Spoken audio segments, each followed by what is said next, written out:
A policeman was gravely injured while chasing down a car full of perpetrators. Eventually, he had a severe seizure, and the doctor was about to declare him dead. But then the dog noticed something odd and stopped him. What happened next is a display of loyalty unlike anything you've ever seen. Sergeant Corey Masterson leaned hard on the steering wheel of the Crown Vic. His blues were on, and the siren was blaring. He'd been on the tail of these perpetrators for almost 15 minutes. They had dodged him in the center of town, but now that they had made their way to the interstate where there was less chance of hurting innocent bystanders, the playing field was level. He eyed the SUV ahead of him and then glanced briefly in the rearview mirror at Reno on the back seat. The Belgian Malinois was sitting straight up, his ears perked, and his intelligent eyes following the chase. Suddenly, the perpetrator's SUV veered hard left. It shot ahead and then stopped on the shoulder of the road. All four doors opened. The criminals piled from the vehicle like rats abandoning a ship and scuttled into the woods lining the interstate. Corey looked Reno dead in the eyes and said, "You stay here for now, boy." Then he jumped from the police cruiser, drew his weapon, and headed for the spot where the perpetrators had entered the woods. They were somewhere in the trees, but Corey could neither hear nor see any sign of them. Cautiously, he edged deeper into the woods.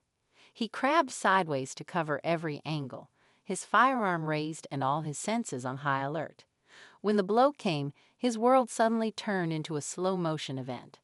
As he fell to the ground, Corey knew he'd been ambushed.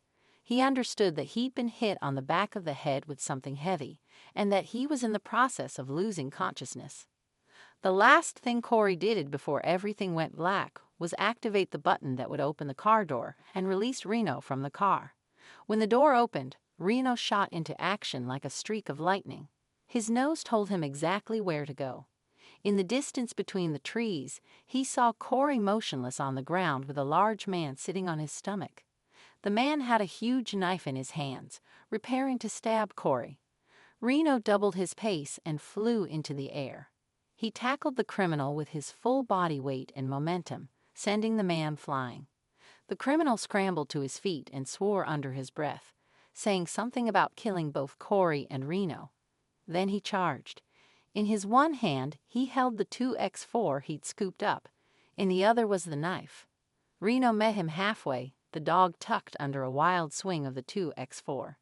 Sid stamped an even wilder slash of the knife, and then grabbed the guy's arm a few inches below the elbow. The criminal bellowed like a wounded bull and tried to shake Reno off, but the dog shook back, using his powerful neck muscles to tighten his grip. Eventually, the criminal went down on one knee. He dropped the .2x4 and started stabbing at Reno with the knife, but the dog kept ducking out of the way. In the process, he had to let go of the perpetrator's arm. The man used the opportunity to scramble upright and then ran into the woods. Reno swiveled around and ran straight over to Corey. He sensed his friend wasn't in a good state, and he was the priority. Behind him, Reno heard voices. With his nose still picking up all the scents around him, he ran in the direction of the sounds. It was a second police vehicle that had been following the car chase on the radio and had come in to assist. The two officers recognized Reno from the precinct and followed him to Corey. He was unconscious when they found him and in a worrying state. Once they got to the hospital, things weren't looking good. Doctors ordered a battery of tests and immediately started working on Corey. Reno went home with one of the other officers, but he was up all night. He paced and whined, and then paced some more. When morning came, he was already waiting by the car when Corey's colleague came out of the house. Reno had only one thing on his mind. He had to get to Corey as quickly as possible. There was no telling if his friend needed him at the hospital. The doctor shared the troubling news. Corey had suffered a severe skull fracture from the blow to the back of his head, and there was bleeding in his brain too. He was in a coma, and only time would tell if he would ever get better. They hadn't allowed Reno into the ICU, and he was left lying by the front door of the emergency room.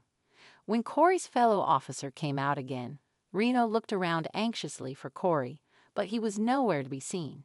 He tilted his head and looked at Corey's colleague as if to say, "Where's Corey?" The officer shook his head and opened the door of the patrol car for Reno to slip into the back seat. Reno followed with his tail down. It was as if he could sense what was going on. 3 months later, the decision was made to send Corey home.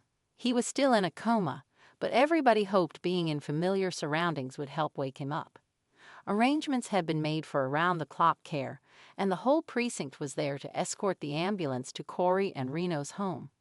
Reno found a spot next to Corey's bed and stayed with him day in and day out. It was on a Thursday morning around 5 o'clock that Reno first noticed something was different.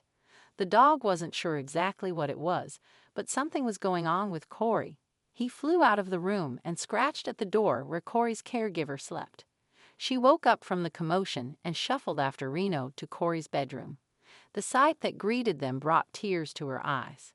Corey's eyes were open, and they were focused. He looked at Reno first. "Hello, boy," he said.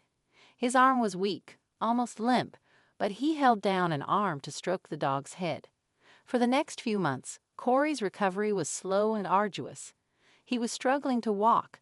Months of lying on his back had caused his muscles to atrophy, and it would take many months of physiotherapy before he would be up and about again.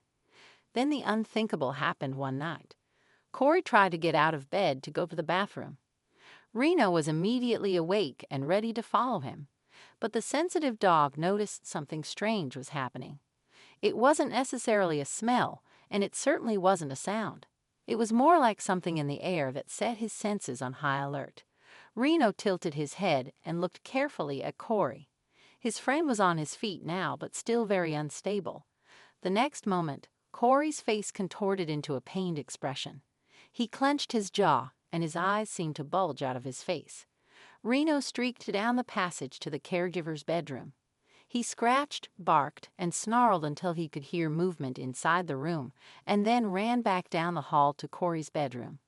By now, Corey had fallen. His body was still convulsing, and a thin layer of foam covered the corners of his mouth. The caregiver came into the room and took over. She spoke softly to Corey, placing a pillow under his head to support his neck, and gently rolled him onto his side. She checked his pulse and listened for breathing. Then she phoned the doctor.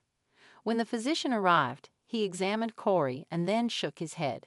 He turned and spoke urgently to the caregiver. There was a general sadness in the room. They were talking and acting as if Corey was dead. Reno had seen this many times during his service. People acted like this when people had died. But Reno couldn't understand it, not at all. The doctor seemed to think Corey was dead, but Reno knew he was not. When they brought a stretcher up to remove Corey's limp figure, Reno went into full combat mode. He stood over Corey with 2 legs on either side.